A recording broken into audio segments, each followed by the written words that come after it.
You know how I cannot stick with one game. I mean, look at my channel, just random videos. But there are two games that I've been uploading from time to time. One of them is Jet Set Radio, which has 2 videos on my main channel and 3 in my second channel. So, I really like Jet Set Radio. It was my favorite game as a kid. I had some games for the Dreamcast, and my main game rotation was Snow Surfers, Sega Extreme Sports, and Jet Set Radio. At that time, I was fascinated by extreme sports, and it's something that I hold very close to me to this very day. But that can be a topic for another video. Probably a main channel video. But with the upload rate, maybe in 2029. Anyway, the version of Jet Set Radio that I play is the Steam version, and as a kid, it was the European version for the Dreamcast. I thought every version was the same, but they are not. Yeah, the Japanese, it's very different. Like, really different. Wait a minute! By the way, I'm talking about the first version, not the La Jet Set Radio. That's the Japanese version equivalent to the other versions, and the one that was used when porting Jet Set Radio to Steam. This version was released about 4 months earlier than the rest of the world, and to be released globally, the game had to be longer, or so I thought. I actually found the real reason. It seems like it wasn't because the game was short, it was because Sega thought the game was too Japanese for the Western audiences. So they added 2 new levels. Can you guess which of the levels these are? Grind Square and Bantam Street. One based on Times Square and the other on South Bronx. Even as a kid, I thought these levels were weird. I mean, I like them, they are aesthetically pleasing, but they do feel very different from the original levels, and it may break the immersion. Also, playing them can be very conflicting. Bantam Street has a funny assassin. Hello, child. Hey! But the can placement is horrible. Meanwhile, Grind Square has good can placements, but the assassin is so forgettable. And that tag on the bottom, who thought this was a good idea to put a tag in a place where you start, while not having cans in the bottom? It ruins the pace of the map. Anyway, the maps are very different, and every map has problems. These 2 just stick out like a sore thumb. By the way, I will refer to the PAL, NTSC and the La Jet Set Radio as the global version, since there aren't much difference between them. It's mostly music and forgettable graffitis. And the first Japanese version I will refer as the Japanese version. The biggest difference, I said it earlier. Chapter 2 doesn't exist. The whole combo and cube arc is nowhere to be found. And that chapter added another half an hour to the game. It's a somewhat big chunk. When this chapter was developed, the flow had to be changed. Combo and Cube appear in this chapter 2 by wanting to get into the GGs. Combo acts as the narrator who explains what happened in Grind City and the objective of Rukaku's group. And to unlock them, you'll need to do one trick with Cube and a race with Combo. In the Japanese version, Combo is the first character to be invited to the GGs, and Cube is the second one, and she looks very different. This means that the original view of them was that they belonged to Tokyo Toe, this way making them no different from the other characters. And like the other characters, when you finish tagging a level, a new character appears for you to challenge. And if you win the 3 tests or 1 race, the character will join the GGs. Since the Japanese version was the first version, and in the global version Combo has a race and Cube a challenge, so did they remove 2 tests from Cube when updating to the global version? Yes, they removed tests and switched them up between characters, which is disappointing, because by changing this, some characters will have different showdowns, and showdowns reflect the characters.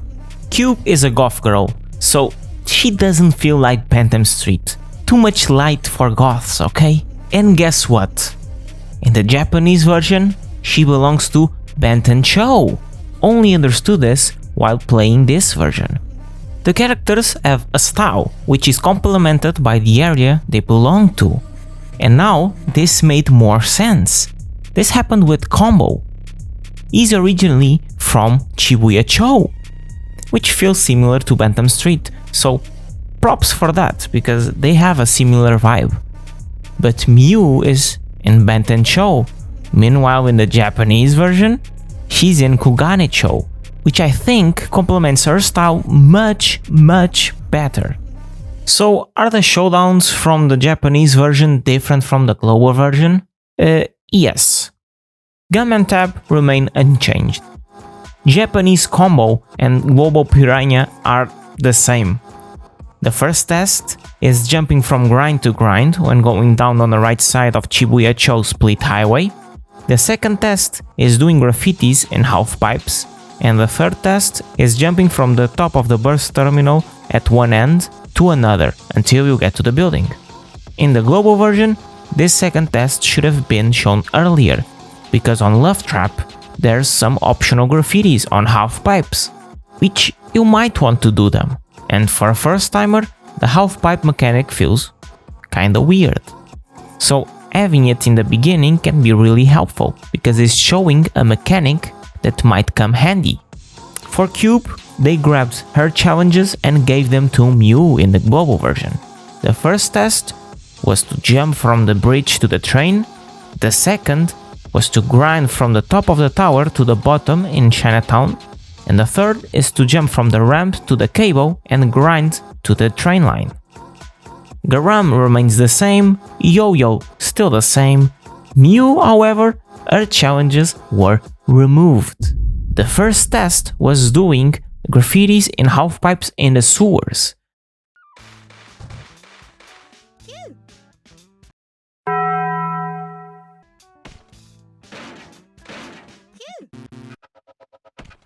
Wait, she didn't get it. She didn't get it. The second was to grind the cables in the construction site, and the third was to grind the cables in Kibogahoka Hill, which never appears until Soda's race and Fight or Flight. Piranha's showdown in the Japanese version is Combo's showdown in the global version. They've been swapped. In the global version, you need to race Pete as Combo in Shibuya-cho to recruit him. In the Japanese version, this race is done when recruiting Piranha. And last but not least, our pineapple boy, Slate, which remains the same. They've also changed some graffitis. Since Tab is called Corn in the Japanese version, the graffitis were changed.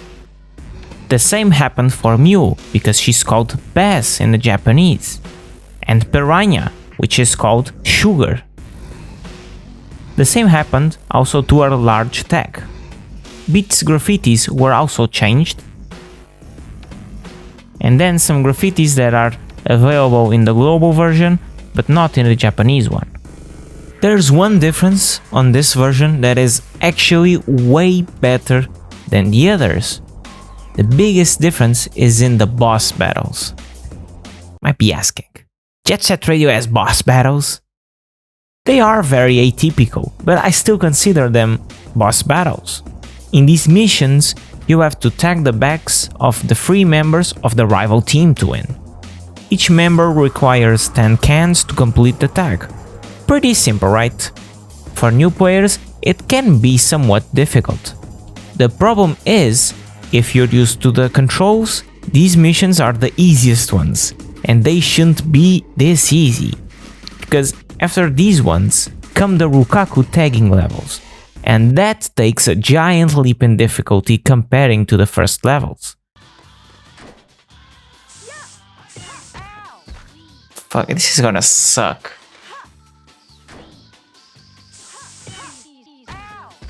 This is gonna suck dick.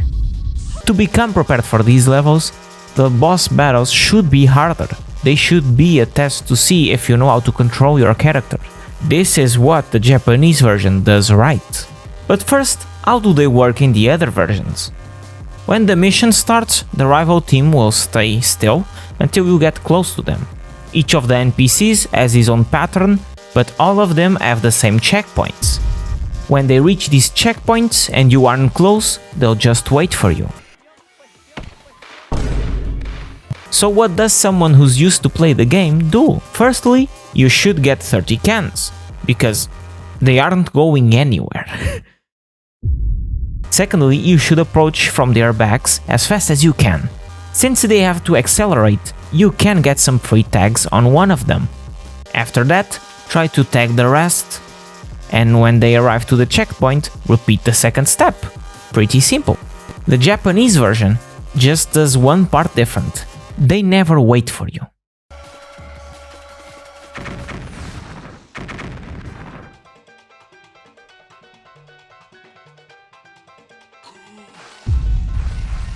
Oh, they start already.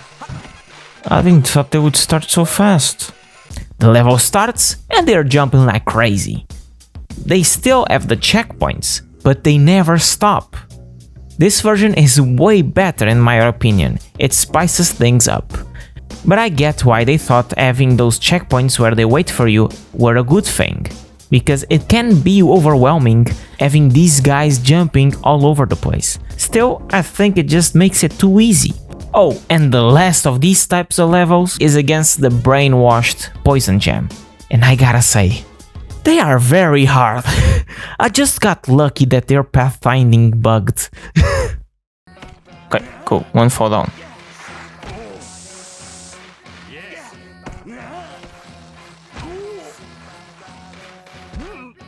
Fucking cuck!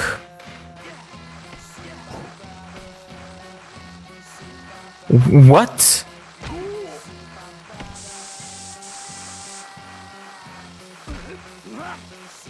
Oh, okay. The thing he fucked. He must have been in a scripted route, but shit fucked up. Okay. Also, another thing. This version has an exclusive song, which is Danny Boy Williamson's Show by David So, and the last cutscene, instead of being narrated by Combo, it's by Professor K.